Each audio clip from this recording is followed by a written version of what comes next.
안녕하세요. 반갑습니다, 여러분. 457TV입니다. 자, 오늘 여러분들께 문항풀이를 해드릴 기업은 바로 삼성화재입니다.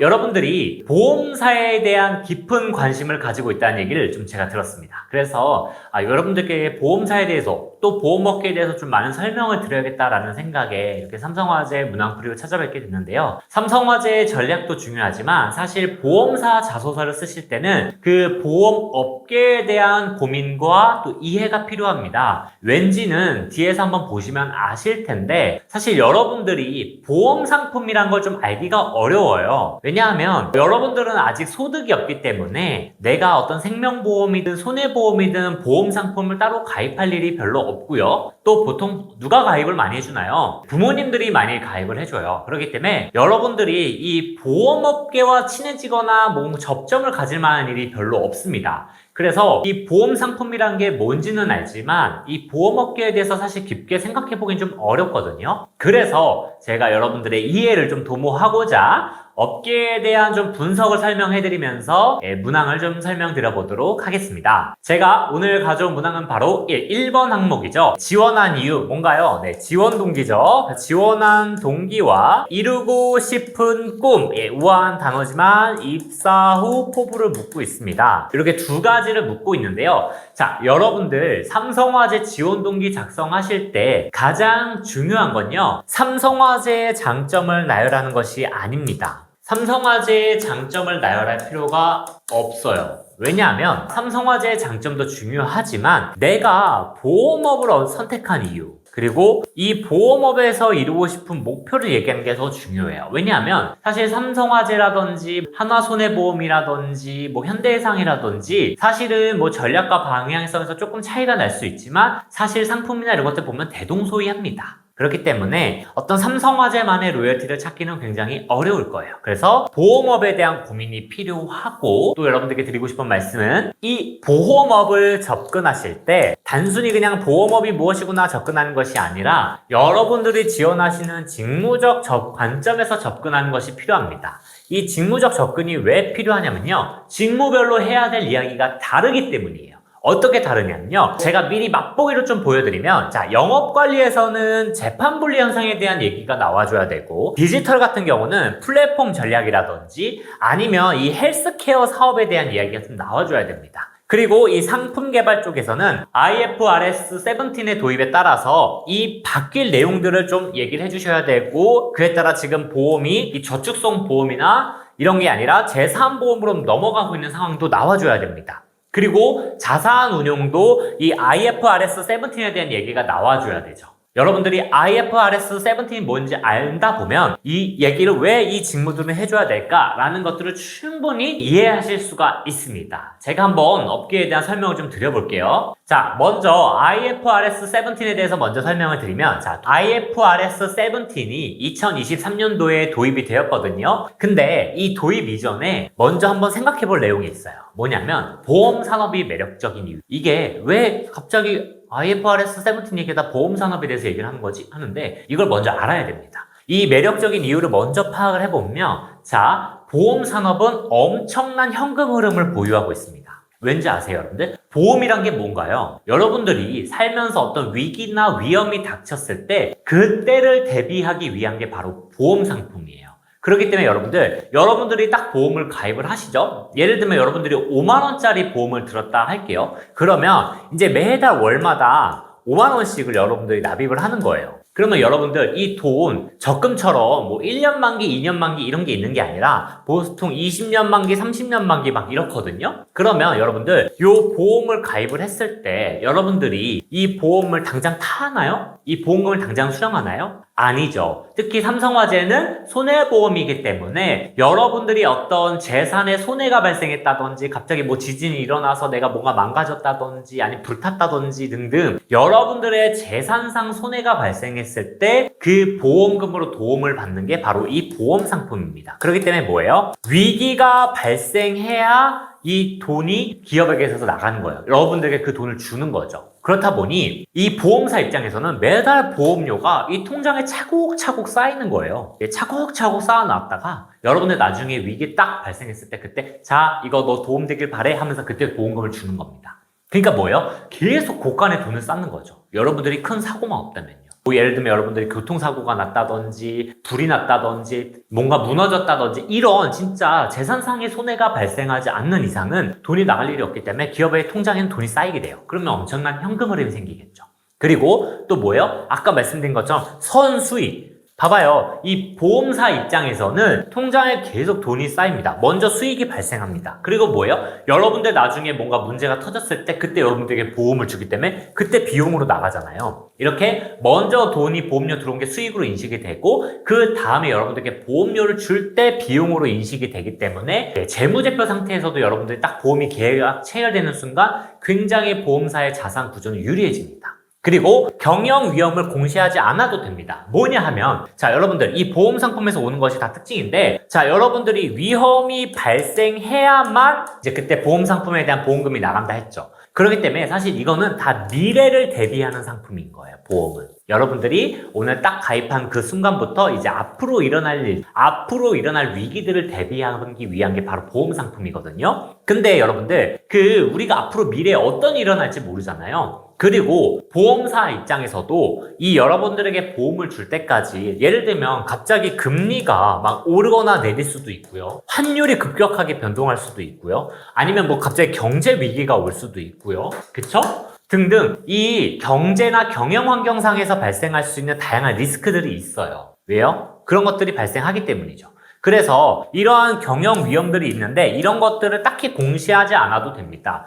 이 재무제표상에 이 보험을 가입했지만 이 보험을 가입했을 때 만약에 뭐 여러분들 환율이 어떻게 되면 여러분들에게 뭐 보험금을 적게 주겠습니다. 아니면 뭐 금리가 갑자기 올랐기 때문에 여러분들에게 돈을 적게 주겠습니다. 아니에요. 그냥 여러분들 이 5만 원씩이든 3만 원씩이든 여러분들이 보험을 가입했으면 여러분들이 위기가 발생했을 때 이 보험사가 제가 3천만 원을 보장해 주겠습니다. 아니면 5천만 원을 보장해 주겠습니다. 라고 하면 그 금액 여러분들에게 무조건 줘야 돼요. 이 뭐 금리가 오르건 내리건 환율이 내리건 모르건 그런 게 없이 그냥 여러분들에게 5만 원 딱 줘야 됩니다. 즉 재무제표상에 앞으로 일어날 수 있는 이름들을 고려하지 않아도 된다는 거죠. 그냥 나는 얼마를 받았고 내가 미래에 얼마를 주기로 되어 있다라는 것만 얘기가 되면 됩니다. 그래서 이러한 제 경영 위험을 공시하지 않아도 된다는 게 보험산업의 매력입니다. 근데 이제 이 IFRS 17이라는 게 도입이 되거든요. 이게 IFRS 17이 뭘까라고 하면요. 사실 여러 가지 내용들이 있습니다. 이게 그냥 뭐 한두 가지 내용으로 정리할 수 있는 건 아니지만 대표적으로 한 가지를 얘기해 보자면 바로 현금주에서 발생주의로 바뀐다는 거예요. 뭐냐면 여러분들 그냥 여러분들 아까 보험 얘기했다시피 돈이 들어오면 이렇게 고간에 쌓이는 거예요, 여러분들. 그쵸? 그런데 이제 앞으로 어떻게 되냐면 여러분들 이 현금을 수취한 시점의 돈이 아니라 이제 나눠서 제공되는 거죠. 그럼 뭐예요? 자, 여러분들이 보험을 가입했을 때 5만 원으로 인식이 되는 게 아니라 그걸 매달 나눠서 인식이 된다는 거죠. 요거를 조금 쉽게 설명드리려고 여러분들에게 예시를 하나 좀 보여드릴게요. 이걸 보시는 여러분들 중에 자동차가 뭐 있으실 수도 있지만 대부분 없는 분들이 있을 거예요. 자, 자동차를 사게 되면요. 여러분들 이 보험을 가입을 하게 돼요. 자동차 보험이라는 것을 가입을 하게 됩니다. 이 자동차 보험을 가입하면요. 보통 이 보험료를 일시납을 많이 해요. 그래서 보통 뭐 진짜 적은 분들은 5, 60만 원에서 이런 금액에서 아니면 많으면 뭐 100만 원 넘어가는 금액들을 딱 내거든요. 근데 이게 뭐냐면 1년치 보험료예요. 1년치 보험료를 이제 그 보험을 가입할 시점에 한 번에 내요. 그래서 100만 원, 뭐 50만 원, 60만 원 냅니다. 그럼 뭐예요? 이걸 가지고 1년 동안 보험이 유지가 되는 거예요. 그러면 지금 현금주의로 따지면 여러분들 그냥 보험사 입장에서는 이 계약한 시점에 그냥 100만 원이 들어온 거예요. 그냥 100만 원이 이익으로 계산이 되는 거기 때문에 지금 100만 원이 크게 잡히는 거죠. 근데 뭐냐면 이 발생주의로 바뀌게 되면 뭐냐면요. 이 100만 원을요 12개월로 쪼개요. 그러면 뭐 한 8만 원, 9만 원 정도 되겠죠? 그럼 매월 8, 9만 원씩으로 나눠서 인식을 하게 되는 거예요. 8, 9만 원. 그냥 9만 원 할게요. 자, 9만 원, 1월달 9만 원, 2월달 9만 원, 3월달 9만 원, 4월달 9만 원 해서 12월달까지 9만 원으로 인식이 되는 거죠. 그럼 이거 기존에 뭐예요? 현금 흐름 그냥 첫 달에 100만 원 딱 인정되고 나머지는 빵빵빵빵빵빵 이렇게 가는 건데 여기서는 이제 매달 9만 원씩 나눠서 인식이 되는 거죠. 그래서 뭐예요? 얘는 초기에 그냥 100만 원이 딱 잡혀버리지만 얘는 나눠서 된다는 거죠. 이 얘기가 바로 이 그림으로 설명이 되어 있는 겁니다. 한 번에 크게 잡히던 게 그냥 나눠서 서비스 제공 시점에 나누어서 인식이 된다라고 보여지는 거죠. 그렇기 때문에 이렇게 해서 현금 흐름으로 그냥 현금이 들어온 시점에 인식되던 것이 아니다. 현금이 나가는 걸 고려해서 발생주의로 바뀌었고 그래서 이걸 균활하게 나눠서 인식을 한다라고 생각해 주시면 될 것 같아요. 이렇게 되다 보니까 자 수익을 인식하는 방법이 보통의 금융사와 똑같아지는 거예요. 예를 들면 자 돈이 먼저 들어오고 나중에 비용이 나가는 구조인데 자 여러분들 삼성전자랑 비교해서 설명해 볼까요? 자 삼성전자 금융사는 아니지만 삼성전자로 얘기해 볼게요. 삼성전자는 선 비용 후 수익이거든요. 왜요? 먼저 상품을 제조하잖아요. 반도체든 뭐 갤럭시든 뭐든 먼저 만들죠. 그러면 원자재 사와야지, 그거 만든 사람들 인건비도 줘야지, 수도세도 내야지, 전기세도 내야지, 공장도 돌려야지, 디자인도 해야 되지. 그 비용이 먼저 발생을 하고요. 그렇게 해서 만든 제품을 나중에 팔았을 때 수익이 발생을 하게 되는 거잖아요. 그렇기 때문에 여러분들 삼성전자 입장에서는 선 비용 후 수익이지만 그게 지금 보험사는 선 수익 후 비용이었죠. 그래서 유리했던 거죠. 그런데 이게 지금 균활하게 그냥 발생주로 바뀌기 때문에 보통의 금융사와 유사해집니다. 그리고 경영 위험을 재무제표에 반영하고 공시해야 됩니다. 그래서 제가 아까 공시 안 해도 된다는데 IFRS 17 이후에는 공시를 해야 됩니다. 그렇기 때문에 보험사의 재무적인 것들이 매력이 많이 감소를 하게 되는 거죠. 사실 이러한 내용도 말고 보험사에게 바뀌게 되는 내용들이 너무 많아요. 그렇지만 저는 대표적으로 바뀔 수 있는 것들, 특히 상품 개발이나 계리 측면에서도 생각해 볼 소지가 있기 때문에 이걸 먼저 말씀을 드린 거고요. 그러면 이런 IFRS 17으로 바뀌었을 때 어떻게 대처를 해야 되냐라고 했을 때 계리 고도화를 통해 위험을 정교하게 예측을 해야 됩니다. 그쵸? 그리고 상품 구조를 개선해야 돼요. 저축성 보험이 뭔가요? 한 번에 목돈이 들어오는 보험들이죠. 그런 보험보다는 이런 걸 분할해서 인식하는 재산보험들을 활성화해야 될 필요성이 있고 자산관리 능력을 길러야 됩니다. 즉 뭐예요? 지금은 한 번에 돈이 많이 들어오게 인식이 되었어요. 예를 들면 여러분들이 5만원짜리 보험을 20년짜리 했다면 이게 사실은 엄밀히 말하면 2,400만원짜리거든요. 그러면 보험사 입장에서는 지금 보험을 계약하게 되는 순간 2,400만원짜리 보험으로 인식이 되는데 이제 뭐예요? 나눠서 5만원짜리로 인식이 되기 때문에 이제 여러분들 올해는 2,400만원을 번 게 아니라 지금 당장 5만원으로 번 것으로 인식이 된다는 거죠. 그렇기 때문에 이런 것들을 해결하기 위해서 이제는 자산관리 능력을 아예 길러서 수익성 자체를 높이는 것이 재무구조를 좋게 보일 수 있다는 거죠. 그리고 두 번째로 여러분들에게 설명드리고 싶은 거는 재판분리 현상입니다. 재판분리가 뭐냐면 제조와 판매가 분리되는 현상을 말해요. 이게 뭐냐면 자, 잘 보세요. 지금 삼성화재나 하나손해보험처럼 기존의 전통 보험사들은 자, 금융상품을 만들죠. 보험상품을 설계하고 계리해서 직접 만들 수가 있어요. 그리고 뭐예요? 전속 설계사들. 삼성화재 같은 경우는 RC라고 호칭을 하는데 이게 보험사마다 지칭하는 용어가 다 다르거든요. 근데 이제 전속 설계사들이 이 제품을 판매도 해줘요. 그럼 이 사람들이 삼성화재의 직원은 아닙니다. 대리점처럼 이제 계약을 맡고 제품을 판매해주는 이 삼성화재 금융상품을 판매해주는 약간 프리랜서 분들이에요. 우리 알고 있는 보험 설계사분들이 직원이 아니라 사실은 프리랜서로 삼성화재와 계약을 맺어서 이 제품을 판매해 줍니다. 근데 전속 계약을 맺었기 때문에 삼성화재의 금융상품만 판매를 하는 거죠. 그래서 삼성화재 입장에서는 상품을 만들기도 하고 이 설계사라는 RC라는 조직을 통해서 상품을 판매까지 했던 거죠. 그래서 제조에서 발생하는 이익과 판매에서 발생하는 수익을 모두 다 먹을 수 있었는데 자, 갑자기 무엇이 등장했냐라고 하면은 GA라는 새로운 유통 개념이 등장했습니다. 그래서 이 GA는 뭐냐면요. 여러분들 여기 프라임 에셋이나 이런 것들 예시들처럼 피플라이프나 이런 것처럼 제조를 못합니다. 상품 제조할 수 있는 곳이 아니에요. 그런 전통 보험사가 아니고 뭐냐면 판매 대리점입니다. 그래서 보험 상품을 판매만 할 수 있어요. 근데 이 GA가 가진 강점이 무엇이냐라고 하면 자, 이들은요 삼성화재랑도 계약을 맺고 만약에 하나손해보험도 계약을 맺으면 이 대리점에서는요 여러 금융사의 보험 상품을 팔 수가 있어요. 농협손해보험과도 뭔가를 할 수 있고 다 팔 수 있는 거예요. 그렇기 때문에 이 친구들 판매에 대한 강점이 커져가는 거죠. 그러다 보니 전속 설계사들이 이탈하게 됩니다. 왜요? 자, 여러분들 입장 보세요. 자, 여러분들이 상품을 판매하는데 삼성화재 하나만 파는 게 좋을까요? 아니면 하나손해보험부터 뭐 다양한 금융사들의 상품을 판매했을 때 돈을 더 많이 벌 수 있을까요? 그쵸? 왜냐면 나한테 수수료가 많이 남는 상품, 그리고 또 내가 유리하게 팔 수 있는 상품을 취사선택 골라서 팔 수 있는 이 GA 대리점의 설계사들이 훨씬 유리한 거예요. 나는 삼성화재 이 한 곳에 거밖에 못 파는데 이들은 이 GA에 있는 설계사들은 다양한 금융사들의 상품을 폭넓게 팔 수 있는 거죠. 그러다 보니 에이 안 되겠다, 이 삼성화재에 있는 이 전속 설계사들도 이제 그만두고 일로 가는 거예요. 그러다 보니 뭐예요? 이들이 판매 채널을 뺏기게 되는 거죠. 보험 설계사를 마냥 새롭게 구할 수 있으면 좋은데 이걸 새롭게 구하기도 힘든데 기존에 있는 사람들마저 이런 곳으로 이탈을 하게 되니까 이제 재판분리 현상에 따라 판매에 대한 강점을 가져가고, 그러다 보니 이 전통의 금융사들이 이 전속 설계사들을 뺏기더라, 이들로 넘어가더라. 실제 한번 수치 봐볼까요? 자, 보시면 알겠지만 여러분들 GA 법인과 설계사들의 숫자는 이렇게 늘어갔습니다. GA 법인의 개수는 70개로 늘어갔고요. 2023년도 기준으로요. 자, 그리고 여기에 설계사는 벌써 이 15만에서 19만으로 4만 명이나 늘었네요. 불과 4년 사이에요. 자, 여기를 보면요. 자, 국내 보험사로 보면요. 자, 그나마 그래도 손해보험 업계는 선방을 하고 있는 상황이에요. 9만 원 잠깐 떨어졌다가 그래도 아직 10만 정도는 유지를 하고 있기 때문이죠. 근데 자, 보세요, 여러분. 이 생명보험사만 해도 급격하게 이렇게 떨어지고 있는 거 보이시나요? 예, 그만큼 이 전속 설계사들의 이탈이 심해지면 이 뺏긴다는 얘기인 거죠.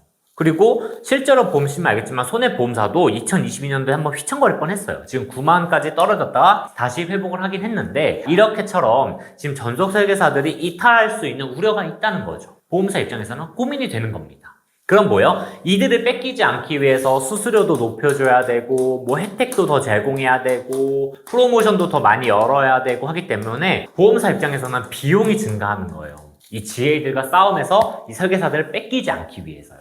고민인 거죠. 이렇게 보험사들의 고민을 안고 이거를 지원 동기에 녹여냈을 때 여러분들이 단순히 삼성화재의 장점만 나열하는 것이 아니라 보험업계에 대한 진지한 고민, 관심도, 그리고 그에 따라 삼성화재를 선택한 이유, 그리고 그 속에서 여러분들이 이루고 싶은 목표까지 직무적인 관점에서, 그리고 보험업계의 산업적 측면에서 어필을 해볼 수가 있는 겁니다. 자, 그럼 한번 얘기를 해볼까요? 제가 예시를 보여드릴게요. 자, 영업관리 예시로 가져와 있는데 유능한 RC들, 제가 아까 말했죠? 전속 설계사들이라고. 이 전속 설계사들이 떠나고 싶지 않은 지점을 만들겠다고 합니다. 왜요? A의 유리한 점을 통해서 사람들이 많이 이탈하기 때문이죠. 근데 내가 그거 막아보겠다라고 얘기를 하는 거예요. 그래서 실제 사무보조하면서 보험력의 경쟁력은 여전히 RC에게 있답니다. 왜냐면요, 이 보험 상품이라는 특징 때문에 그런데 이 보험 상품이 엄청 복잡하거든요, 여러분들. 그냥 자동차 보험같이 비교적 단순한 보험들은 다이렉트나 이런 걸로 많이 가입을 하지만 여러분들 금융 상품이 좀 복잡한 것 같은 건요, 약관만 책이 한 권이에요. 정말 보험 상품을 설명하는 것만 한 권이 되기 때문에 굉장히 상품의 복잡성이 높습니다. 굉장히 복잡한 상품이에요. 그렇기 때문에 이 상품을 디지털이나 이런 걸로 가입하는 데는 어느 정도 한계가 있어요. 그래서 미니보험이라든지 뭐 자동차 보험, 운전자 보험, 일일 운전자 보험 이런 것처럼 간단한 상품들은 플랫폼이나 아니면 인터넷으로나 아니면 다이렉트로 많이 가입을 하는데 그 외에 조금만 상품이 복잡해져도 따지고 본다는 거죠. 왜요, 여러분들? 제가 아까 5만원짜리 상품 만들라고 했지만 이거 20년 가입하면 2,400만 원이에요. 여러분들은 5만원짜리가 아니라 지금 2,400만원짜리 보험 상품을 가입을 하시는 거기 때문에 이걸 가입할 때 굉장히 따져볼 수밖에 없는 거죠. 근데 그거를 그냥 뭐 비대면으로 가입을 할까요? 아니죠. 꼼꼼하게 설명 들어보고 내가 나중에 보험금을 청구했을 때도 알고 싶은 사람이 있을 거고, 그러다 보니 이 인적 채널의 의존도가 굉장히 높은 게 이 보험 산업입니다. 핀테크나 플랫폼 사업들이 이 보험을 굉장히 비대면화 하려고 했지만 쉽지 않았어요. 아직도 RC들이 판매하는 것이 훨씬 높고 설계사들, 인적 채널들이 판매하는 보험의 금액이 훨씬 높습니다. 비대면은 사실 정말 미미해요. 그렇기 때문에 여전히 RC에게 있음을 느꼈다는 거죠. 그래서 수많은 금융사들이 디지털을 외치고 있지만 보험업만큼은 아직도 사람과의 관계에서 그 성과가 기인한다는 거죠. 사람이 아니면 팔 수가 없다는 거예요. 그래서 보험업계의 재판분리 바람이 불면서 법인보험 대리점, GA에 의해 법인보험 대리점으로 설계사들이 이직이 늘어나고 있습니다. 보험업계에 대해서 굉장히 고민하고, 이 친구가 보험업계에 대해서 지점장으로서 다 고민하고 있는 게 깊게 보이지 않나요? 하지만 전속 설계사를 확보하여 자사의 제품을 고객에게 안정적으로 제공하는 것은 불변하는 보험의 경쟁력이죠. 그렇죠. 좋은 상품을 만들고 그걸 많이 파는 게 사실 어디든 기본 경쟁력이죠. 본업 경쟁력이라고 하잖아요. 근데 보험업이 사실 그게 판매가 지금 위태로운 상황인 거죠. GA로 설계사들이 이탈하고 있는 상황이기 때문에. 그래서 삼성화재에서 능력 있는 IC들의 정착률을 높여 업계 1위의 자리를 굳건히 하고 시장 점유율을 확대하는 데 이바지하겠다고 여기서 목표가 나옵니다. 이게 목표이자 이 친구가 이루고 싶은 꿈인 거죠. 여러분들의 개인적인 꿈을 물어보는 게 아니에요. 이 직무와 보험업계에서 이루고 싶은 꿈을 물어보는 거고 그 목표를 얘기해 주셔야 되는 겁니다. 자, 그리고 여러분들 단순히 꿈만 얘기하시면 안 되겠죠. 목표를 얘기하시면 안 되겠죠. 목표로 하고 꿈을 얘기한 다음에 뭐예요? 나는 그걸 이루기 위해서 준비해온 사람임을 보여주셔야죠. 내가 해왔던 노력도 설명해줘야 될 거 아니에요. 저는 꿈이 있어요. 아, 그래, 그렇구나. 저는 꿈이 있어요. 그래서 그 꿈을 위해서 이렇게 노력해왔습니다. 오, 그래. 이런 반응이 나가는 겁니다. 자, 여러분들 그래서 이 자소서를 보면 RC들의 문제를 함께 고민하고 해결 위해 대책을 제시할 수 있는 능력이 중요하다고 해요. 딱 하나의 키워드로 역량을 얘기한 게 아니라 RC들의 고민을 대변하고 그걸 내가 해결해주는 그런 사람이 되겠다라고 그 역량을 말하고 있는 거예요. 그래서 본인이 프로젝트 하면서 팀원들을 도왔던, 조원들을 도왔던 경험을 이렇게 기술해주고 있고 내가 이런 경험을 바탕으로 RC들의 능력을 10분 발휘할 수 있는 지점을 만들어 나가겠다. 그런 영업점 만들어 나가겠다라고 하면서 영업관리자로서의 포부를 얘기해주고 있습니다. 자, 여기까지 해서 완성된 예시로 합격 자소서까지 보았는데 여러분들 보험업계에 대해서 궁금한 내용 많고요. 또 제가 영상으로 설명하다 보니까 이 IFRS 17에 대해서 조금 되게 국한되고 좀 미시적으로만 설명해드린 부분이 있어요. 그래서 더 많은 내용이 궁금하고 또 여러분들 이 보험업의 매력은 뭐고 삼성화재는 어떤 전략을 취하고 있고 이런 것들도 궁금하실 수 있잖아요. 그런 것들은 저희 457딥 삼성화재 문항풀이에 제가 자세하게 설명을 해놓았기 때문에 여러분들 홈페이지 방문하셔서 한번 읽어보시면 좋을 것 같고요. 또 여러분들 제가 디지털이나 아니면 상품 기획, 상품 개발하시는 분들 있죠. 그리고 계리까지 예시를 다 지금 작성해 놓았기 때문에 여러분들 이거 어떻게 줘가 될지 모르겠다 라고 궁금하신 분들은 이 예시들을 보시면서 작성을 해보시면 수월하게 작성하실 수 있으실 것 같아요. 그리고 나머지 문항도 또 많이 궁금해 하실 것 같아서 여러분들 홈페이지 방문하셔서 참고해 보시면 좋겠고 저는 다음 항목풀이로 찾아뵙도록 하겠습니다.